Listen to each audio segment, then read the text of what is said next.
welcome, scrummagers. Adam Peacock alongside James Graham. Jimmy, how was the weekend? All told? Yes, very good. Very good weekend. Enjoyed it? I did. Yeah? I did. You sure? I did, yeah. Okay. Absolutely, I did. Always enjoy our weekends. Okay, sounded like you might have enjoyed it too much last No, time. I'm all about balance. Got a bit of everything. Fair enough. Brent Read? Wasn't very convincing, I didn't think, Jimmy. I went away for the weekend. I went Did to you? Southern Highlands. Yeah, no one to ask I questions said to, to, so I you said pissed to off. my wife, Yeah. I'm not going to the cold anymore. It's cold here. I'm not going somewhere that's colder. Take me to the sun and the sand next time. So north. I'm going north. We went south. So you found a way to whinge about that as well? Yes. Drank a lot of wine, a lot of Did beer. Did you actually enjoy each other's company, which I dare say was the whole object of the process? Oh, they were okay. Yeah. I could have enjoyed their company in the sun, though. It's nice to actually hear you went on a trip with your family, really, because you're normally on these jaunts with the Rugby League World Cup, and then you're over covering the golf. Yeah. Yeah. How was it actually spending time with your loved ones and not getting it was nice. It was nice. We had another family went with us. It was nice, but nice is such cold. a. I picked up a cold, Jimmy, while I was there. It's so cold. But Got apparently, the cold fireplaces. doesn't give you colds, right? Doesn't give you colds. Well, it depends on your immune system. Okay, well, mine it does. I got a cold, Okay. so I said no more. We've got to go north. Yeah. Well, we go to like Magnetic Island or something. Yeah, cheap. How This time nice of would year. that be this time of year? Anyway, it was good. Yeah. Holidays are for the week I at this still time of watch the the year, footy, aren't they, though. James? You can see it through to When the end you've of got the these, season. holiday. when you've got these issues. It's just a weekend away. It wasn't a holiday. I worked while I was away. I watched the football, so it wasn't a holiday. Can I clarify that? I worked all the way up there in the car. Mate, you belong in these negotiations that are happening at the minute because you're like, let's not go there. No, Let's not go. We're going there. No. Can we have a workers' holiday? Well, it's not a holiday 'cause it's a weekend away, and I'm still. I logged into my. Jeez, really? What happened to your privacy data across the weekend? Yeah. That's the Good big luck. question. Have some fun with that. Where are we as we sit here on Monday? It was discussed at length, and great chat with Clint Newton. Thoroughly enjoyed that as I sat in traffic in Sunday traffic yesterday, and you can hear it on the Triple M network. The getting into the detail of and Clint was copping it from all angles with the interview with the guys with the Sunday crew. But where are we as we sit here on Monday? Any movement at all? Any mutterings of we could have got somewhere? No, I don't think we've moved at all, Adam. No. I don't think it's. That's the Western I don't Front think in it's really happened. 1915. We're in It's a just stalemate, an bogged down. impasse. Okay. We're at we're not really moving at all. It is strange. Like I've had a lot of time to try and digest this. I've spoke with Andrew Abdo personally on Friday. Spoke with Clinton Newton yesterday, and we're just going round in circles. I can also go where I think I could put my NRL hat on and go, well, make a claim for a strong argument while they're in the right, and then make a strong argument while the Players Association are in the right. And this is a strange negotiation because the most important aspect, or what people mostly care about, is the finances in terms of salary cap. That's usually where That's normally where they butt heads. Yeah.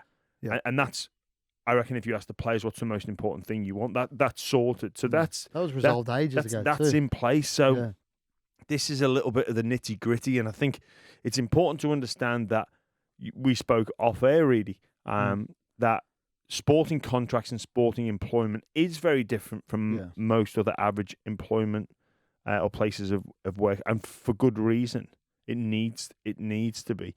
But then, was the target who is directly affected by this? It's the broadcasters. So the broadcasters employ people that speak in the media, so it's not hard for them to formulate an argument based on the fact they're being punished in a way. Yeah, Yeah, of course. So they're going to formulate that argument. That's where I argument. think the players' union, the RLPA, the players got it wrong.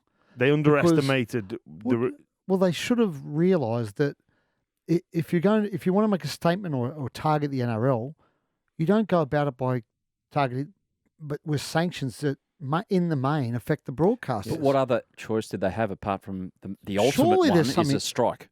Well, But no, what's another idea that they could have come cover up the with? NRL logo on your jersey. Okay. Don't do any NRL functions. Don't talk to NRL.com. I know they did that earlier in the year. Do it again. Don't do anything that the NRL asks you to do aside from play the game. But don't punish the broadcasters. Yeah, but they put 2/3 of the money in the game at them. But the media guidelines are part of the NRL. It's the NRL's contract, is it not, to say you have to put a player up for a That's fine. pre-game for You a know what? broadcaster. You have to do an interview through the week. Don't do your media stuff through. Look, I'm not worried about me. It doesn't worry me. I've hardly gone to a training session. You're an this year opinion anyway. writer now, Reedy, aren't you? So yeah. But my point is, if you're going, don't target the broad. If you don't want to do media sessions from the week, so be it. Don't do them. But on game day, when the broadcasts are televising the game, don't punish them.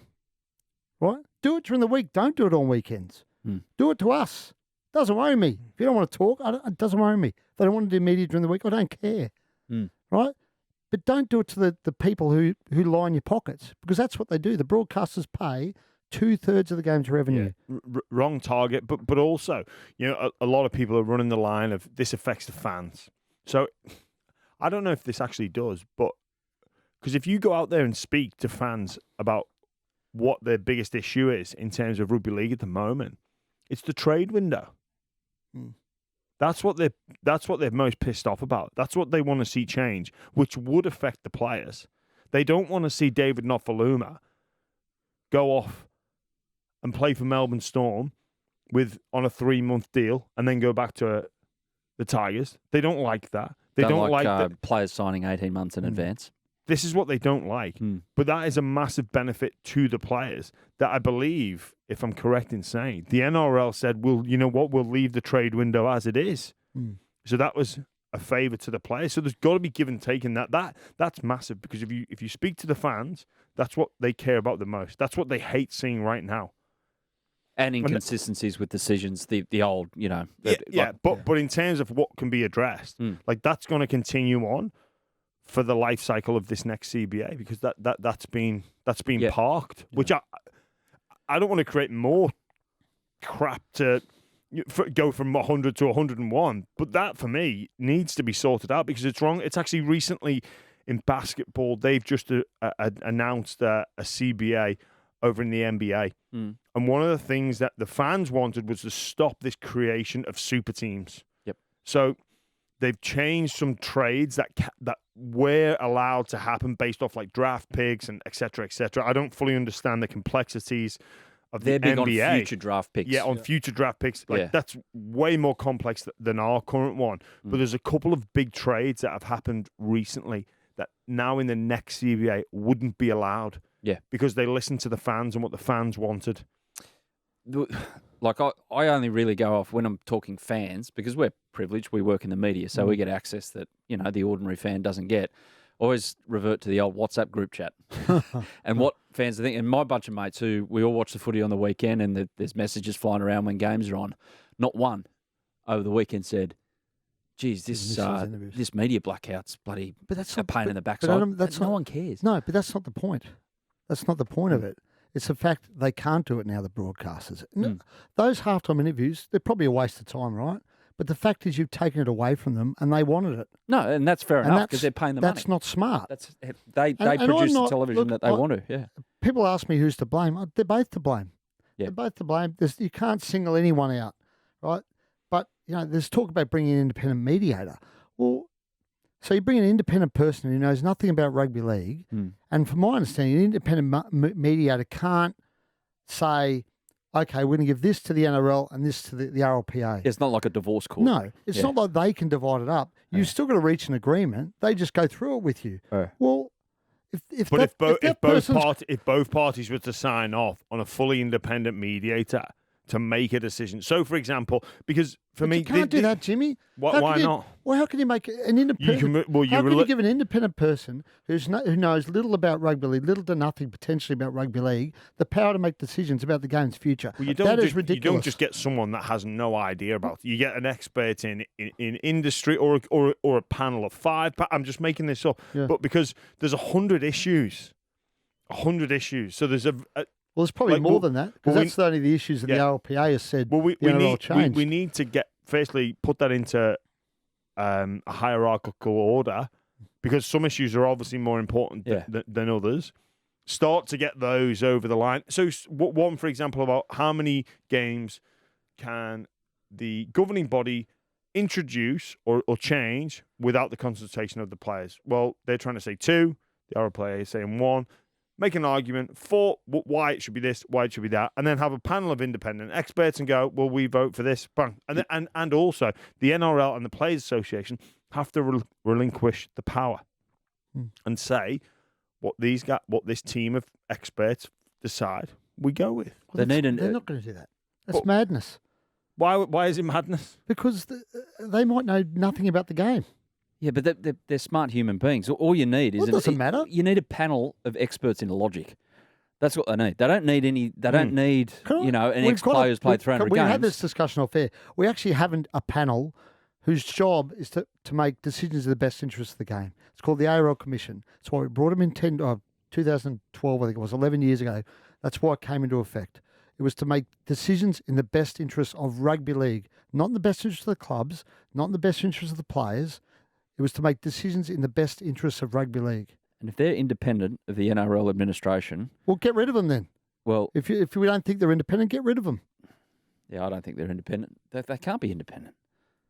Well, I'm sure they don't rubber stamp everything that Andrew recommends to them. No, absolutely not. They're the They're logical, they're the logical all people in the rugby room. league people, and they've all got, other roles within the game. I think you've got to come in with a fresh set. I'm with James. You've got to come in with a fresh set of eyes on this because it's gone on for too long. And I think both parties need to concede. I think the NRL need to remove the language of take it or leave it. And I think but Jimmy, that whole take it or leave it thing's rubbish because the RLPA put a settlement proposal to the NRL however long ago, and that was basically take it or leave it.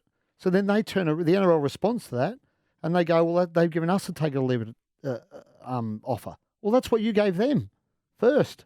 So they just responded to it. So, but it seems that there's if you listen to Clinton Newton yesterday, it seemed that he was saying that the NRL has no appetite to get back to the table. Well, probably not at the moment because I don't think relations are great. I'm sure they'll come back to the table at some point. Well, some point. Now. Some point is now. There's too much anger. There's too much anger there and bad blood at the moment. You need to let it settle a bit. Who's the more desperate party out of the two? Desperate to get it done. Hang on. I think there's no real sense of desperation around at the moment. That's what I mean. Because the main issue has been agreed upon ages ago, but they do need to come back to the table, whether or not because it's not about whether they like each other or not. This isn't about they're not getting back together. It'd be good if they did some sort of well, Peter Valand is overseas at the moment. I'm not sure when he's back. I think it's pretty soon. That will probably fast track things. Is he in Vegas again doing no, another recce? Vegas, I don't think. No, they went over for the races, didn't he? Well, remember, he was about a month ago. Yeah, I think he's still over there. Yeah, he'll be back soon. When he gets back, I'm sure this will speed up again. Yes. Don't you think? Yes. Yeah, one way or the other, it'll speed up. I'm not sure where it'll go, but I mean, look, I think people need to understand. What people really need to understand is there's no single entity that is to blame for this. The NRL needs to take some blame. The Players' Union need to take some blame. Instead of everyone pointing the finger at each other, if they both accept the share of the blame for the thing, then it might move on a bit quicker. They've got to stop thinking about who is to blame. Yeah. They've got to think about the here and now and then the step forward, not, you did this last week or said this last month. I don't know how they get past that, but we'll wait and see. Where do you think the time frame is with this, really?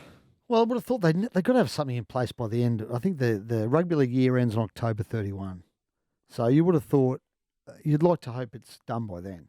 We're going to have because the other issue you've got there is you've got the club licenses haven't been done either.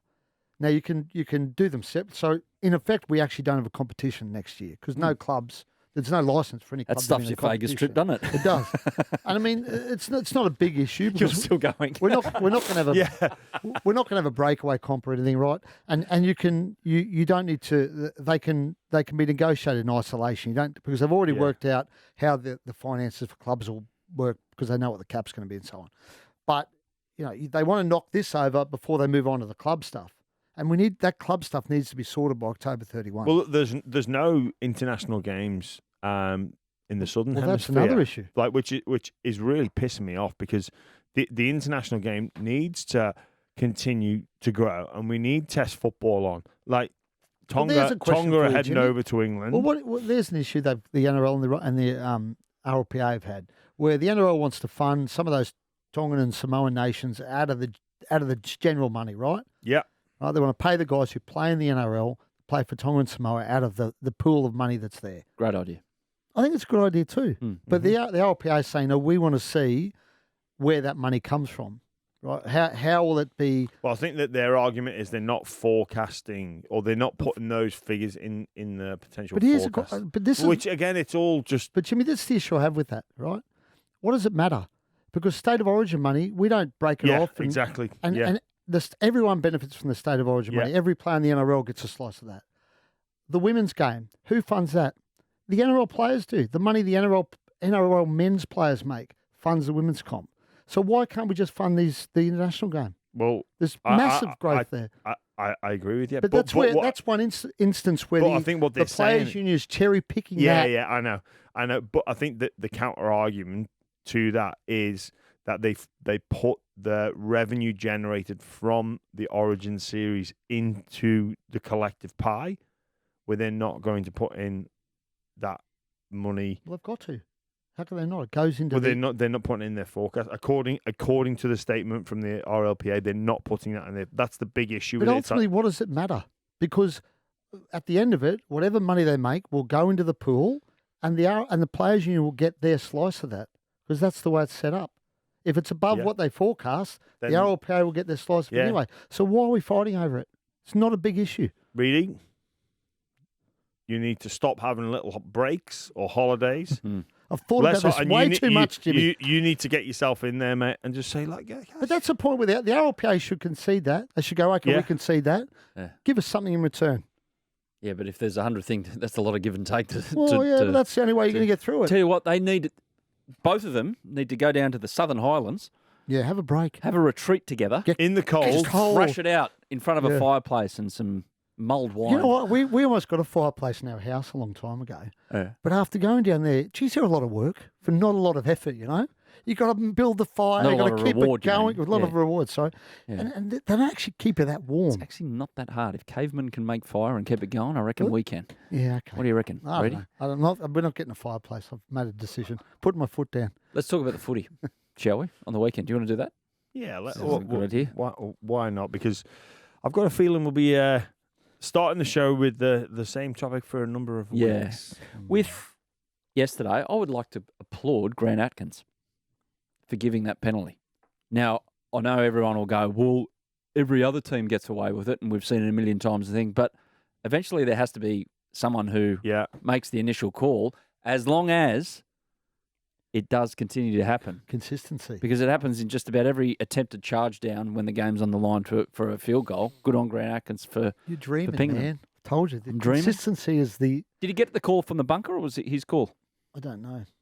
But you'll never get consistency out of it. No, you won't. Humans aren't consistent. No, exactly. So you'll never get it. But it's a pipe dream. I rate the call because there were players offside. Well, if you actually look at like the frequency of penalties throughout the 80 minutes of a game and were to plot those from rounds 1 to 27, you would see that there's a disproportionate number of penalties happen in the first 10 minutes as opposed to the last 10 minutes. Very much what does that tell you? So referees respond to pressure and environment and realise the consequence of giving an offside penalty in minute 1 to 10 isn't the same as giving an offside penalty in minutes 70 to 80. Put the whistle away. Yeah. So we do Maybe naturally... the players get more better behaved as the game goes on. Maybe, because fatigue does tend to correlate with better behaviour. But they adjust to the mood of the referee, do they not? Yeah. For the first 10 minutes, if the referee tries to set a tone. I realise he or she is being a hard ass, and I want to get myself into They're line. right, I'm wrong. I can see. Okay, I'll get on side. It's taken me 70 minutes. But look, you're on the other side of the fence. You didn't like the call. Not at round. What round are we in? 18, 19. 18 or 19, yeah. Yeah. Not now. I'd be happy for them to come out in round 1 and be all over that. I like games played by the rules, not at the consequence of the speed of the game, so it's a balance. Is the game about getting every decision right? Clearly not, because I think most players would be offside in almost every set of 6. We don't see penalties blown. I think it was the right decision at the wrong stage of the season, because we've got some big...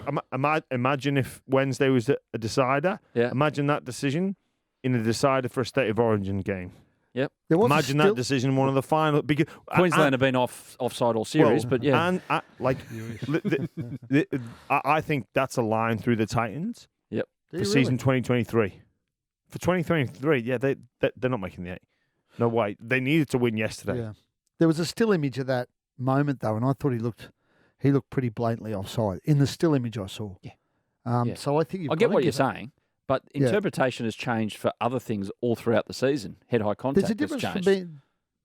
between being a little bit offside and a long way offside. Yeah, okay. And if it was, I don't think it was that ridiculous where you're like, oh, that was blatant. Well, it was a still image I was looking at, Jimmy. He looked pretty blatantly offside, but it might have been, it was on Twitter. Yeah. So it's probably not overly trustworthy. But I think if they were to start to do that in round 1 of next season, I'd applaud it. Yeah. Because it is happened all the time. And this is a frustration of the fan. Like, they're always offside in golden point. And any time the game is or drawing in the last 10 minutes and Steam start going for field goal, they're always offside. But bring it in round 1 next season. Yeah. Not in one game, round 18, 19, round 1 whatever it is is. perfect way to introduce the game to the American market and maybe get the referees to throw flags like they do in NFL. Oh, that's not a bad shout. For offside calls and things put the like mic on and explain the ruling to everyone. Yeah. Oh, and I'm over. I'm over the bunker explaining things. You know what? We talk about going back to that first issue about trust. Like, we got to trust the NRL. We got to trust the Players Association. trust the bunker. No, I would like to relinquish trust over to the bunker. Every time a try is scored and then it gets reviewed and it's a no try, we get this pause in play. And then a full-blown explanation of like, oh, we've cleared the onside. I don't need you to tell me that. I've got to trust you. And then just say it. Let them start reviewing it. And then if the referee just goes, so, guys, look, I'm going to let you know he knocked it on. Yeah, it does my head in that. Like, they just score. trust. Yeah, they score. Kicks on the tee. Yeah. Oh, by the way, a minute and a half went off the clock. I don't know if it was this weekend or the weekend before. I think it was actually greater than a minute and a half went off the clock before they did. Oh, by the way, guys, we're going to jump in here. And then they would go through single thing. Like, we've cleared the kick at this stage. It's like, no. Because I know you've already seen that. I know you've already cleared the kick. We got to just trust them and go, it's either a try or it's a penalty or a knock on. Good work by the Dolphins, though, to get another win. Yeah. They were due. They needed one, didn't they? Yeah, 4 games in a row. They'd lost and snapped that losing streak. Yeah. And sort of, does it keep them sort of in the mix? Not really, does it? I mean, they're only a point out the 8, I think. Is that right? Point out the 8? No, that's not right. Sorry. They're 4 points, 2 points out the 8, sorry. Yeah, 2 points out of the 8. But they've played 17 games. So, it would have been a magnificent effort if they'd played finals footy this year. I think it's beyond them, given the way the Cowboys are going and the fact that South, I think, are running 8th at the moment. And will the Roosters wake up They won't from go backwards. So, if they finished above the top 3 or 4 this year, it would have been a magnificent effort, and they will. So, I think you need 13 wins to guarantee finals football. Dolphins are currently on 8. So they need 5 wins from their remaining 7 games. Still better than what a lot of people predicted. Hell of a lot better than what. And they've got Flegler and Farmworth coming next year. They're going to be a lot better. Yeah. They're in the mix for the Fanu boys. They can land them, although everyone you speak to says the West Tigers are red hot favourites for them. But if they land those 2 guys with Farmworth and Flegler, they'll be looking good next year. Speaking of landing a player, Tino, the pub owner. So obviously discussed yesterday, but it's an inventive deal, one that I didn't think was permissible with the way that third-party deals, and I thought third-party deals outside the cap couldn't be with current sponsors. This is another thing that confuses the living bejesus out of players about what a third-party deal is and who can get paid what, and a lot of it happens beside the game and not in the day-to-day conversation. But is Tino going to be pulling Great Northerns anytime soon, or what? I thought so. Craig Laundy, Arthur's son, who's also involved in the business, Dave Ricker and I sat down with him about 2 months ago. We did a deep dive into the Bulldogs about how they got Gus, and he actually took us through this at the time. We sort of parked it and thought, we didn't know whether he was on or off the record about it, and he said, I'm going to go to Abdo with it. And at the time, they hadn't gone to Abdo with it, so we just sort of parked it and thought, we'll come back to it later. Well, obviously now they've gone to Abdo with it. And there's a couple of issues with it, right? They've guaranteed. I think he guaranteed they wouldn't lose their money, which is a bit. I don't think you can do that for starters. What, as in like in the law, or no, like as in the salary cap? In the salary cap. Okay. And I think it's limited to Bulldogs players. You can't really limit it to Bulldogs players as well. If you threw that open and said any NRL player can invest in this, you might lose your money, you might make money. Then I would have thought that's okay. That's fair.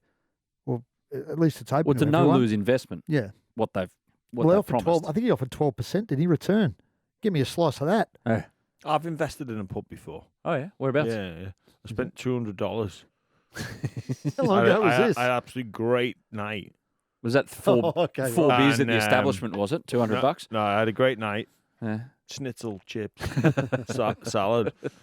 And my return on investment was an absolutely great afternoon. And Did you ever, with your playing contract, did you ever get one that was like, oh, I hadn't thought of it that way about a possible kind of contract Did you ever offer? get any dodgy third parties, Jimmy?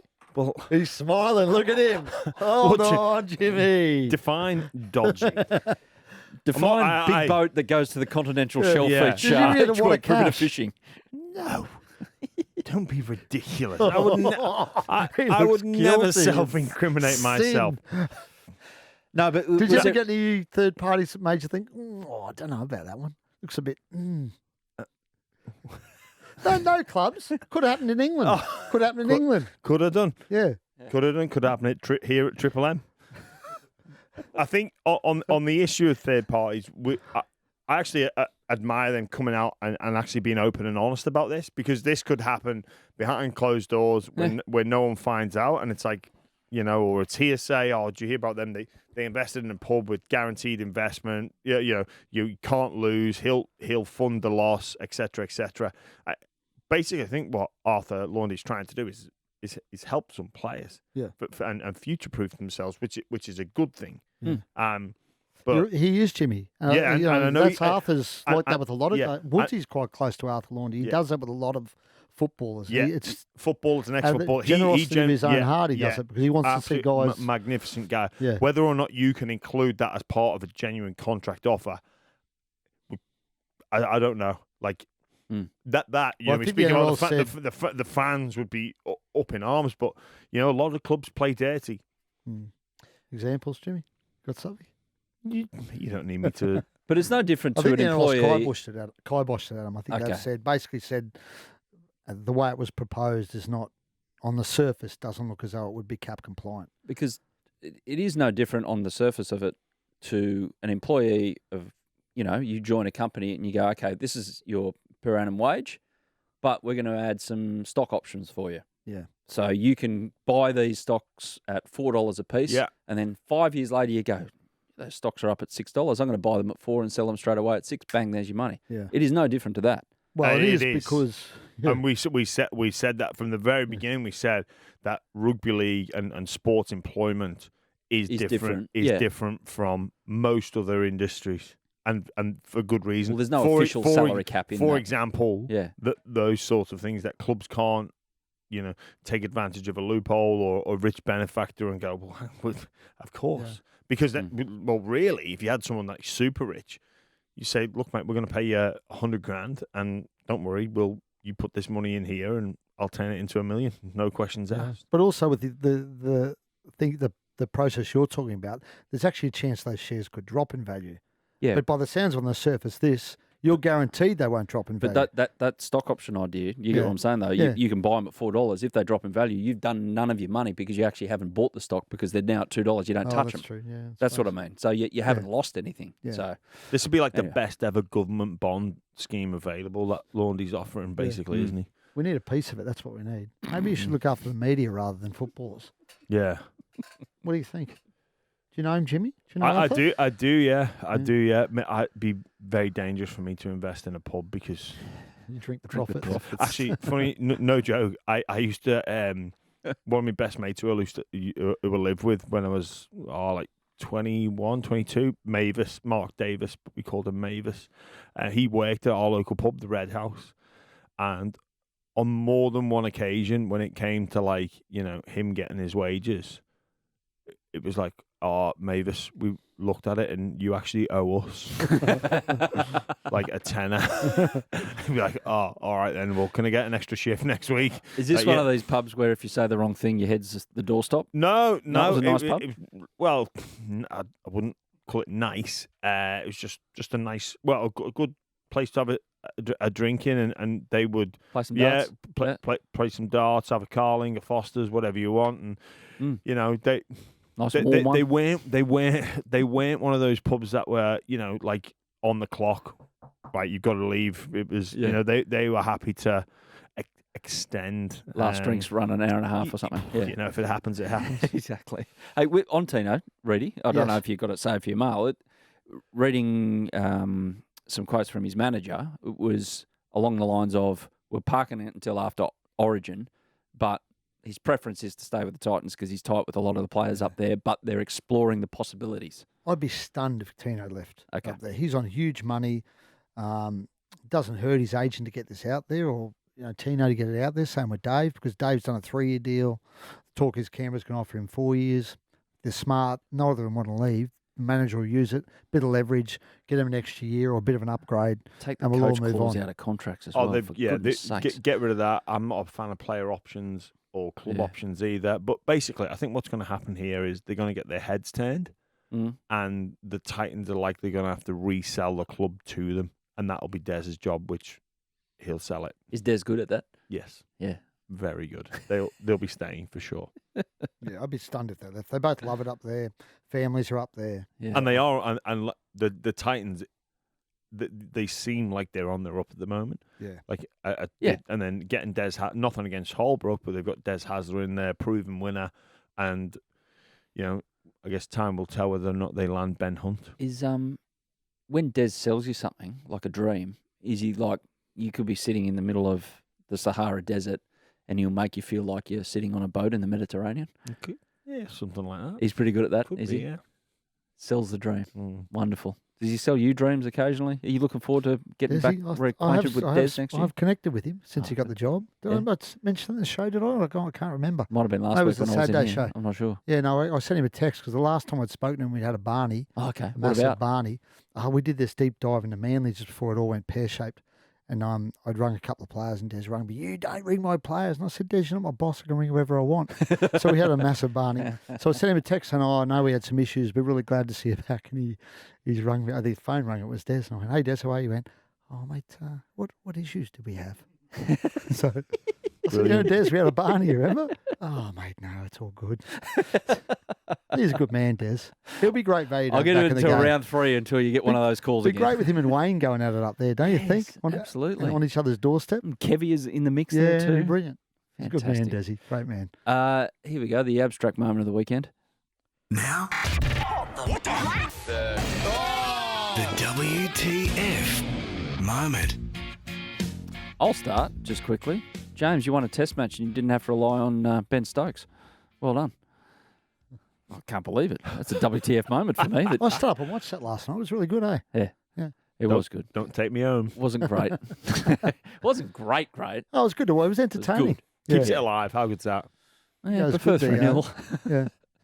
You go, who was the batsman who went well Oh, for you guys? so you'd Was that want two, again? you'd want 2 dead rubbers. Oh, gosh, yeah. What 5-0? Typical Aussies, Tomorrow. loving their dead rubbers. Like Origin, yeah. Who was the batter that went well? Yeah, it was Harry Brook. Harry Brook, yeah, he did Who, good. not that long ago, was actually out here playing, I think, was he out west? Was he out Camden Way or Campbelltown? Really? Yeah, playing a bit of He did grade really cricket well. here. He's a Came good out here to cricketer. learn his cricket, Yeah. learn his trade, and then Played come well. back a better man. Good on. Anyway, you'll only lose 4-1 now, so that's all right. Old Trafford next, James. Yes. Yes. How good? Good record for Australia at that ground. Anyway, what's your WTF moment of the week? My WTF moment of the week was the quote-unquote fan shining the laser into the eyes of Matt Burton. Like, Does it actually do anything? What? The laser in the eye? what do you mean? Does it do Like anything? health-wise?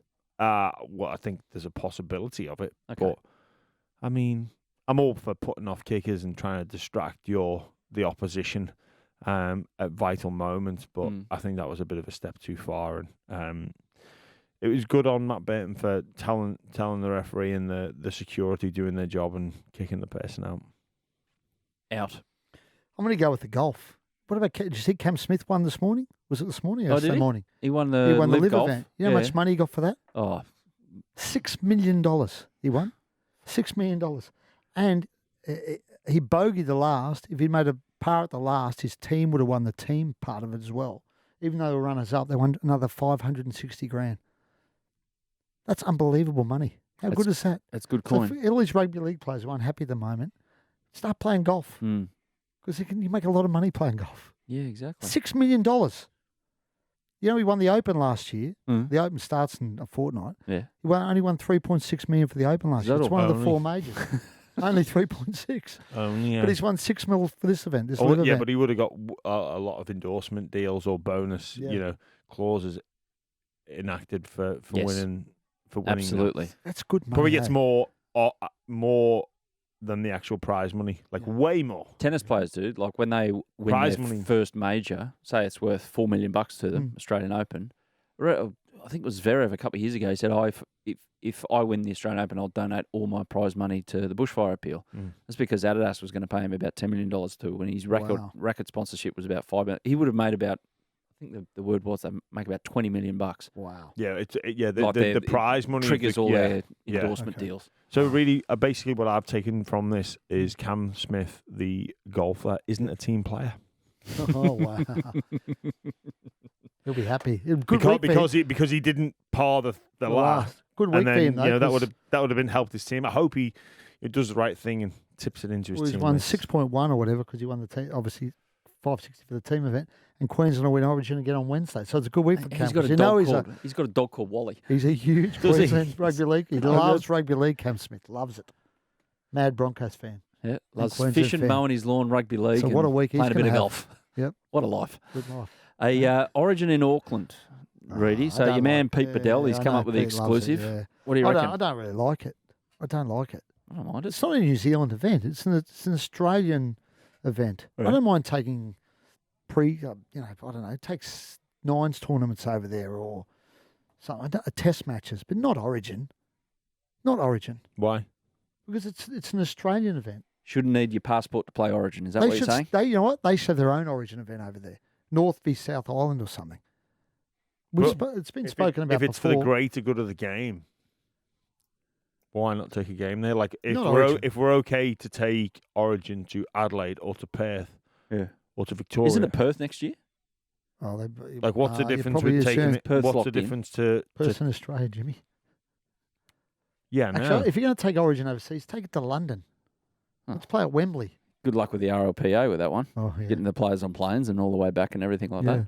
No, I don't like it. It wouldn't be the RLPA kicking off about that. It'd be the clubs. Yeah, that's true. Exactly. I'm not a fan of it. No. I don't mind it. It's, Don't you? I don't mind it in Perth because they actually get into it over there. Yep. Adelaide, Yeah, there's no, and Adelaide now benefit, because they're right? going to go to gather around with the AFL there. Yeah. Origin in Adelaide is going to become more irrelevant in the Yep. years to come. I don't mind it. Auckland would like that froth over that. They get 60,000 in a heartbeat at Eden Park. It could help significantly grow the game over there. Absolutely. Okay, I'm It on could, board. like if you can I mean, present can I go? present a Jeez, case, you're easily if, Can I you, go? if you can present a case why it's more valuable to go there or better for the game than taking it to somewhere else or having two games in Queensland, one in New South Wales or vice versa, then why not? There is talk of another team over in New Zealand as well at some Yeah. point. So probably, actually, okay, I'm in. I'm a fan. I Okay. like it. Let's do it. Next Speaking year, of year Origin, after. little preview here. How can we see this playing out? I'm pretty confident as a Queenslander. I think. Why wouldn't you be? I think we've had a great. Have you got your series. feed yet from Woodsy? No, we haven't gone yet. Oh, Well, good. you're invited. Yeah, I know I'm invited. I thought it was Or you're last too week and busy I was with away. the Women's World Cup. We Yeah, I won't could- see you for the next month or something. No, I'll be around. Especially if Mr. Wong's is on the and Woodsy's paying. When's that start? Soon, doesn't it? Friday? Thursday week. Thursday week. Yeah, Wow. 20th of July. I think Queensland. I think we're good things. I really do. I think New South Wales made a lot of changes again. Queensland's had some consistency, some steadiness, particularly in their spine. And I think obviously missing Reece Walsh hurts, but I just think they're just so confident at the moment. Yeah, Queensland. you look at team chemistry and that's all in the favour of Queensland, and they've demonstrated that throughout the series. No real changes, so they're familiar with each other, and they have like no real pressure now. No pressure can get people to go above and beyond, and it a certain amount of pressure is great, but all the pressure is on New South Wales. And I think that actually plays into Queensland's hand, especially when you look at that chemistry aspect. Yeah, I don't think the series as a whole could have turned out any worse when you look at the fact, and this is no disrespect to the players that are going to run out in these jerseys on Wednesday night for New South Wales in these specific positions, but the half 5-8 combination not being Cleary and Luai and the centre combination not being Mitchell and Trbojevic for the final game, that points towards the fact that, a few things have gone wrong. Was I reading today that Spencer Lanu may have forced his way in because of how he's trained? Well, I think we've been running that line, I think, a bit in the tally over the last week or so. We'll know tomorrow because they've got to whittle that side. Well, we may know tomorrow because they've got to whittle that side down to 18 tomorrow. He's got night. to play. Got to play? Mate, Who goes, Jimmy? Who do you drop? Anyone. I don't care. I can't believe he wasn't picked anyway. I'm with you. There's an actual. I think there's a specialist role there for a bench front rower, which is actually different to a starting front rower. Like there's almost a role in the game for specialist utility. Dylan Walker does it exceptionally well at the Warriors, for example, who comes on usually at 13 but can play in a multitude of positions. But the bench front rower, look at what that man did, Spencer Lanu. He's done it for a number of years now, but one game in particular recently against the Melbourne Storm. Melbourne Storm v Penrith Panthers last week or the week before, they were dominating. The Storm came out and they were vicious. That they were so aggressive. Spencer Lanu comes on, completely changed the game. Who do you ditch though? Do you ditch a forward off the bench, or do you ditch Gutho or Robson? Either of them. Doesn't matter because just got to have him look there. with Just wait for the blow up from the para fans if Gutho gets the with Isaiah Yeo and Saifiti, those two coming on, you're basically getting more of the same. So Lanu comes on, you get something different. Gutherson's there as a utility, and Robson's there as an extra hooker. I'd be willing to sacrifice either of those four players for Spencer Lanu. I don't get to be Isaiah Yeo on the bench. He's bringing more of the same. I don't understand. He's a starting player. When's he come off the bench for Penrith? Like, I simply don't understand. Well, this is a bit of the choice paradox that New South Wales often face, especially with their lock forward position. And a couple of years ago, Victor Radley was in the mix. Maybe before he turned to your side. Maybe you've got to make a choice. Like, can we have Murray and Yeo in the same team? I don't know. If you can, great. But if not, you've got to make a choice. Yeah. The one thing that New South Wales have got to sort out, and I couldn't believe this stat when I read it, was the fact that the inside tackled in the opposition 20, New South Wales 81, Queensland 30 for the series. Their attack's been poor. Like, and the one try that they scored at Suncorp Stadium was off Liam Martin running down a straight line like a freight train. And they only did it about 3 times in the whole game. They were crossfield. And I feel a bit, and I'd love to know at the end of the season, the series, when the dust settles, this to me is the whole thing about New South Wales. Were the players told to play that way? Or did the coaches tell them to play a different way and they ignored that and played, the side-to-side stuff? I think that stat is a real key reason why Cody Walker's in the team, because he straightens the line of attack up. He straightens the attack up. He's so dangerous inside that 20. That's where he really comes to life and does his best work. So, and he can put points on for anybody. That's really fundamentally the reason he's in the team, is to create more chances when you're in good field position.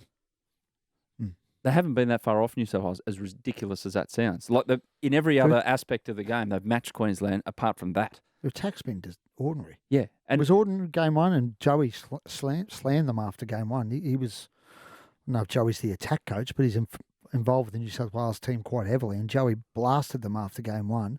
They came out in game two, and you could argue they were worse in attack. Just some of the little things, that the intricate details, people think like, how do you not convert chances or create chances? Their passing accuracy just seemed. We're talking like a tenth of a meter. The difference between catching that ball bang on the money, like right on the bullseye, versus just one of those outer rings. Like, it makes the biggest difference in your ability to to create chances. And you were the world's biggest halfback for the Bulldogs for a few seasons. And you've got to be able to, and for players at that level to just be missing the mark so consistently, it was bizarre. This is why we're talking about the coaching, right? Because things like that. But they're not. The coach isn't teaching them. But I think it does come back to the coaching, Jimmy, because that says to me that they weren't ready, that they weren't, their minds weren't in the job, or things weren't fine tuned enough during the week, and they turn up on. Because it's no surprise that Queensland and defend their line like their lives depend on it. Yeah. That's a given in Origin. Like that's the one thing that they absolutely pride themselves on. And for New South Wales to come up with the inside 20 attack that they've come up with, and that's why I wonder, is it players ignoring instruction, or is it instruction given and the instruction's not good enough? There's going to be a huge inquest, isn't there? Has to be. New South and that's Wales the Rugby basis League. of the whole. How good is it? You guys having, what do they say? Winners have parties, losers have meetings, right? Inquests. Yeah. Yes. Well, guess what? We're going to have a party and a meeting at Mr. Wong's, and myself and James are the beneficiaries of that. Before we go, here it is. Read about it. Read about it. Reedy's Mail. Big news today, Jimmy. One of your great mates, Josh Reynolds. Now, the story came out at the weekend that he'd given up his spot in the top 30 to make room so that Toby Sexton could play this week after his move from the Gold Coast. And Josh is going to retire. He's going to play his last game this week in the New South Wales Cup for the Doggies. He's been one of the great players for that club. Where is that game? Is it at It's at Belmore. It's at Belmore. Oh, it's at Belmore. It's at Belmore this weekend, yeah. Surely they stir up a bit of interest in that and get people along to give that guy a send-off. It should be sold out. I'm expecting some massive scenes there for Josh. Oh, so the first grade's at Belmore as well? Yes. Is it? Okay. Yeah. So didn't you once give up offer to give up contract money for Josh? What was that story again? I did, yeah. Yeah. I offered. Yep. Yeah. Offered him a share in a pub.